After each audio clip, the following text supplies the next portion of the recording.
నీ బిడ్డలమమ్మా, అందరం నీ బిడ్డలం. కాబట్టి ఏమంటాం? శం ద్విపదే, శం చతుష్పదే. ఇప్పుడు రేపు పొద్దున్న నుంచి శారదా నవరాత్రులు పూజలు చేస్తాం 5వ తారీఖు నుంచి. చేస్తే నేను ఒక్కడే బాగుండాలంటావా? అవశ్యాని శరీరాని అందరి డబ్బు నాకే రాని అంటానా? అనను. అందరూ బాగుండాలి. శం ద్విపదే, 2 కాళ్ళున్న వాళ్ళందరూ బాగుండాలి. అంటే మనుష్య కోటి ఎంత. శం చతుష్పదే, 4 కాళ్ళున్న ప్రాణులన్నీ బాగుండాలి. ఆవులు, గేదెలు, గొర్రెలు, మేకలు, దూడలు ఎందుకు బాగుండాలి? వాటిని నేను కోసుకు తినడం కోసమని కాదు. అవి నేను ఒక అమ్మ కడుపునే పుట్టాం. ఎవరా అమ్మ? ఈవిడే. అందుకని అవన్నీ నా అన్నదమ్ములు, నా అక్క చెల్లెళ్ళు, అన్నీ మా కుటుంబం. అందులో మళ్ళీ నా దేశం, మా ఊరు కూడా ఉండదు. శం ద్విపదే. ఈ భూమండలం మీద 2 కాళ్ళ వాళ్ళు ఎంతమంది ఉన్నారో వాళ్ళందరూ సుఖంగా ఉండాలమ్మా.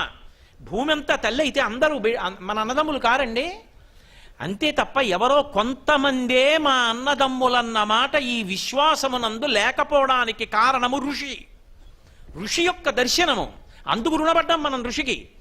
కాబట్టి అమ్మా గంధద్వారాంధురా దరుషాం నిత్యపుష్టాంకరీషిణీం ఈశ్వరీగుం సర్వభూతానాం తామిహోపహ్వజే శ్రియం. సమస్త ఐశ్వర్యము దేని ఎందున్నది? నీ ఎందే ఉన్నది. నువ్వు ఇవ్వలేనిది, నేను పొందలేనిది లేదు నీ యందు. అంత శక్తి నీ యందు ఉన్నది. ఇక్కడ మీరు ఒక మాట అడుగుతారన్న నాకు తెలుసు. ఏమండి, అలాగైతే ఆరోగ్యం ఇస్తుందా? సంతానం ఇస్తుందా భూమి? సంతానం ఇస్తుంది భూమి అంటే సంతానం లేని వాళ్ళు కొంతమంది ఎందుకుంటారు? ఉండకూడదుగా. మరి అలా ఎందుకు ఇచ్చింది? ఆ మంత్రం ఎలా వచ్చింది? దాని అర్థం శ్రియం, అన్నీ ఆవిడలోంచి వస్తాయి అంటే నువ్వు వేదాన్ని నమ్మి అన్వయం చేసుకోవడంలో ఉంటుంది. అందుకే ఆవిడ ఏమిచ్చిందంటే, ఒకవేళ ఎక్కడైనా ఎప్పుడైనా ఏ కారణం చేతనైనా అమ్మ అవ్వాలి అన్న కోరికలో ఎక్కడైనా కొద్దిగా సమస్య ఏర్పడితే గత జన్మలలో చేసుకున్న పాపమేదో బాధ పెడుతోందని గుర్తు కదూ.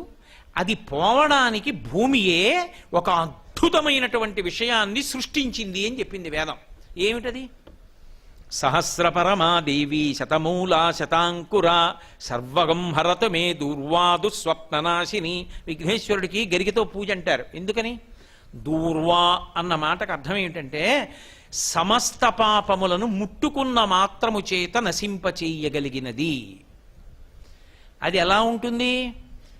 అది గరిక అంటే భూమి ఇలా పైకి లేస్తే గరికనరావు, భూమి మీద పాకాలి. అది ఎలా పాకాలి? మళ్ళీ గరిక అంటే ఏమంటే మా పెరట్లో ఇలా లేచింది అది గరికేనా అండి అని అడగకూడదని స్పష్టంగా చెప్పాడు ఋషి. కాండాత్ పరోహంతి పరుషపరి అన్నాడు. కాండాత్ పరోహంతి అంటే అది పాకుతున్నప్పుడు మొదట ఓ చిన్న పిలక పుడుతుంది, భూమికి అడ్డంగా పెడుతుంది. అక్కడ వేళ్లు పెట్టి మళ్ళీ భూమిలోకి ఎడుతుంది, మళ్ళీ కొంచెం ముందుకెడుతుంది. అక్కడ మళ్ళీ వేళ్లు పెడుతుంది, మళ్ళీ కొంచెం ముందుకెడుతుంది, మళ్ళీ వేళ్లు పెడుతుంది, మళ్ళీ కొంచెం ముందుకెడుతుంది, మళ్ళీ వేళ్లు పెడుతుంది. కాండాత్ పరోహంతి అలా వెడుతూ ఇక్కడ తాతగారు ఇక్కడ ముందు పెళ్ళయింది. నన్నే తీసుకోండి, ఉదాహరణకి మీకు అర్థం అవడానికి చెప్తాను. నాకు పెళ్ళయింది, నేను మా ఆవిడే. అక్కడ ఏమైంది? మొట్టమొదట వేళ్ళు ఉంచుకున్నటువంటి గరికె కొంచెం ముందుకెళ్ళాను. నాకో కొడుకు, వాడికి పెళ్లి చేశాను, వాడికో కొడుకు. అక్కడ వాడు వేళ్ళు ఉంచుకున్నాడు, వాడు తండ్రి, నేను తాత. వాడు తండ్రి, వాడికో కొడుకు, ఆ కొడుక్కి పెళ్ళయింది, వాడికో కొడుకు పుట్టాడు, నా కొడుకు తాత, నేను ముత్తాత, వాడు తండ్రి. ఇప్పుడు ఏమవుతోంది వంశం? ఒకడు కొడుకు, తర్వాత తండ్రి, తర్వాత వాడు తాత. ఇది ఎక్కడికక్కడ వేళ్లు పెట్టుకుని ఎడుతున్న గరికె. ఇదే ఈశ్వర శక్తి. ఇది అలా నువ్వు పొందడానికి సుఖం అడ్డొచ్చింది ఏదుందో ఆ పాపం పోగొట్టడానికి అది భూమి మీదకి వచ్చింది. దాన్ని ముట్టుకో, దాన్ని తల మీద పెట్టుకో, మృత్తికతో కలిపి ఈ మంత్రం చెప్పి స్నానం చేయి. అది ఎంత పని చేస్తుంది? కేవలం సంతాన విషయంలో కాదు, దుస్వప్ననాశిని. నమ్మకం ఉండి చేయి, దుస్వప్న దోషం పోతుంది దాన్ని వెళ్ళి ముట్టుకుంటే. నేను అప్పుడప్పుడు ఎప్పుడన్నా పీడకలు వస్తే ఒకసారి పొద్దున్న నడవడానికి వెళ్ళినప్పుడు కాసేపు అది ఎక్కడుందో చూసుకుని ఒకసారి ముట్టుకుంటూ ఉంటాను. కాబట్టి సహస్రపరమాదేవి శతమూలా శతాంకురా సర్వగం హరతు మే దూర్వాదు స్వప్ననాశిని కాండ పరుష పరి అని అది సహస్రేణ శతేనచ. ఇప్పుడు అది అలా పాక్కుంటూ వెళ్ళింది. ఇక్కడ మొదలెట్టి ఆ గరిక అక్కడ వరకు ఉంది. ఇప్పుడు అది ఎన్నిసార్లు వేళ్ళు ఉంచుకుంది? అనంతం. ఆశీర్వచనం చేశారనుకోండి, ఆచంద్రతారార్కం వంశాభివృద్ధిరస్తు. 3 తరాలు 4 తరాలు 5 తరాలు 6 తరాలు గుర్తుంటుంది. మనం మచిలీపట్నం పెడితే ఉపన్యాసాలకు ఎవరో ఒక ఆయన నన్ను ఆయనతో తీసుకెడుతూ వరుసగా టకటక వాళ్ళ తండ్రి గారు, తాతగారు, ముత్తాతగారు, ఆ పైన 6 పేర్లు చెప్పారు. నేను తెల్లబోయిన, అయ్యో ఇదేమిటండి ఈ రోజుల్లో ముగ్గురినే చెప్పట్లేదు, ఎవరు మీరు ఇంతమందిని చెప్పారన్నాను. అయ్యయ్యో వాళ్ళని తలుచుకోపోతే ఎలాగండి, వాళ్ళందరూ కట్టిన ఇల్లు అన్నాడు ఆయన. పైగా ఓ ఇల్లు చూపించి, నేను ఆయనకు నమస్కారం రా బాబు, మనసులో ఇంత గౌరవం ఈ రోజుల్లో ఉన్నవాడు మహానుభావుడు, నిజంగా ఈయనకి నమస్కారం చేయవలసిందే మనసులో అనుకున్నాను. కాబట్టి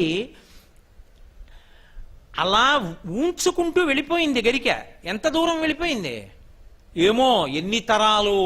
ఇది ఎక్కడ ప్రారంభం? ఋషి దగ్గర మొదలు చెప్తావు అంతే, చివర ఉండకూడదు. అందుకే ఏ ఋషి సంతానంలో నువ్వు వచ్చావు అక్కడ ప్రారంభం చేస్తారంతే. ఆత్రేయస అర్చనానస సావాస్వాత్రయ ఋషయ్య ప్రవరాన్విత ఆత్రేయస గోత్ర ఆపస్తంభ సూత్ర కృష్ణ యజుశాఖాధ్యాయీ కోటేశ్వర శర్మ అహంభోభివాదయే అంతే. అక్కడ మొదలైంది, అంతం ఉండదు. ఆచంద్రతారార్కం, చంద్రుడు తారకలు ఉన్నంతకాలం నా వంశం అలా ఉంటుంది అని. ఇది భూమి యొక్క గొప్పతనం. అందుకని వసుంధర. ఎవరిచ్చారు ఇవన్నీ? అమ్మవారే. వేదంలో ఇంకో చమత్కారం ఉంది.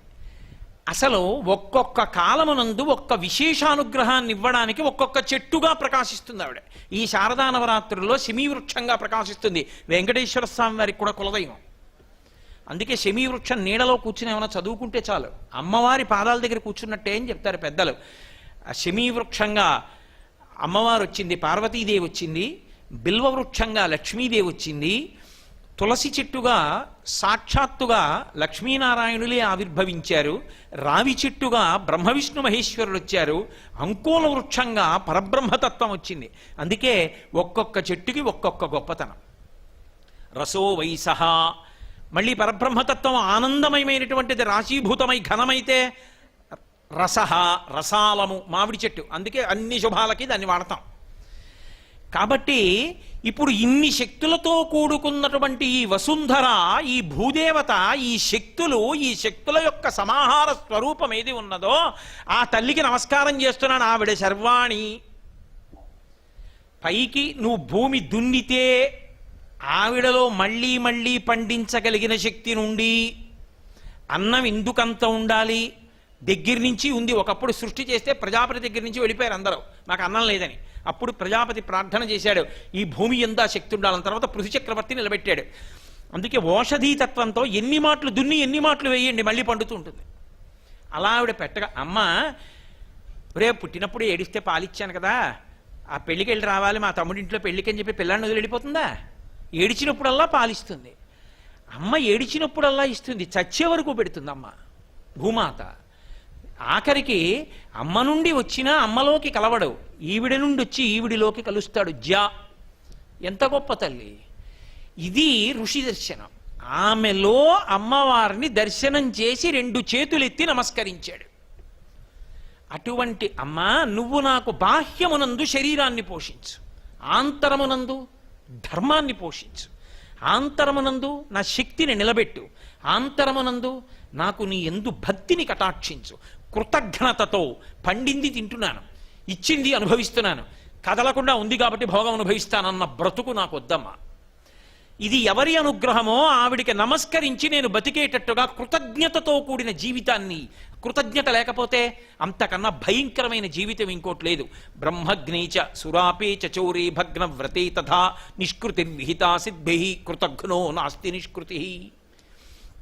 అంతకన్నా కృతజ్ఞత జీవితంలో ఇంకోటి లేదు. ఆ కృతజ్ఞతని మించిన పాపం ఇంకోటి లేదు, దానికి నిష్కృతి కూడా లేదు. అందుకే ఇన్ని ఇస్తున్నది అని ఆ శక్తి ఎక్కడుందో ఆ శక్తిని ఎలా నిలబెట్టచ్చో, నిలబెట్టడానికి సాధనాలు ఎలా ఇచ్చిందో, ఆ సాధనాలు ఎలా వాడుకోమందో కూడా ఋషి పరమేశ్వరుని యొక్క మాటగా విని మళ్ళీ మనందరికీ కూడా మంత్రాన్ని ఇచ్చాడు. ఎందుకని? ఇలా మీ జీవితాల్ని మలుచుకోండి, ఇలా భూమిలో ఉన్నటువంటి అనుగ్రహాన్ని వాడుకోండి, మీరు తరించండి, అమ్మకి బరువు కాకండి, భగవంతునికి చేరువ కండి అని చెప్పడం కోసం అది ఉపాసనగా మారింది. ఇది ఇలా ఉపాసనగా మారడము అన్న మాటకు అర్థమైంది. నేను ఇందాక మీతో ఓ మాట అన్నాను, శారీరకమైన మానసికమైన రెండు రకాలుగాను ఆవిడ అనుగ్రహించగలిగినటువంటి శక్తులను ఋషి దర్శనం చేశాడని. ఇదే శర్వాణి అన్న నామానికి పక్కనే అమ్మవారికి భవాని అని ఒక నామం ఉంటుంది. అదొక పరమాద్భుతమైనటువంటి నామం. అసలు ఆ భవాని అన్న పేరుతో ఆవిడ ఎలా ఉంటుంది, ఎంత గొప్పగా మనది తిప్పుతుంది, ఎలా అనుగ్రహిస్తుంది, ఋషి దాన్ని ఎలా దర్శనం చేశాడు, మనని ఎలా దర్శనం చేయమన్నాడు, ఎలా భక్తితో బ్రతకమన్నాడు, ఎలా వాడుకోమన్నాడు అన్న విషయం ఆ భవానీ అన్న నామం పేరుగా కాదు. ఏదో కోటేశ్వరరావు అన్నాకు లౌకిక నామం పెట్టినట్టు ఆవిడికి భవానీ లేదు. అలా అయితే శర్వాణి చాలదా? ఉందిగా ఓ పేరు. మరి ఏంటి భవానీ, శర్వాణి, శాంకరి, శ్రీకరి ఇన్ని పేర్లు ఎందుకు ఆవిడికి?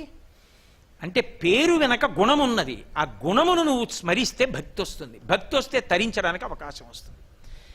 ఏమిటి ఆ అమ్మవారికి ఎందుకు మళ్ళీ క్షితిస్వరూపుడైనటువంటి పరమశివుని యొక్క శక్తి స్వరూపంగా శర్వాణి కాకుండా ఆవిడ భవానిగా ఎలా మారింది? ఎందుకు భవానీ అవుతుంది? శర్వాణి భవానీ ఎలా అవుతుంది? అయితే మనం తరించడానికి భక్తి అన్న మాట అందులోంచి ఎలా ఉత్పన్నం అవుతుంది?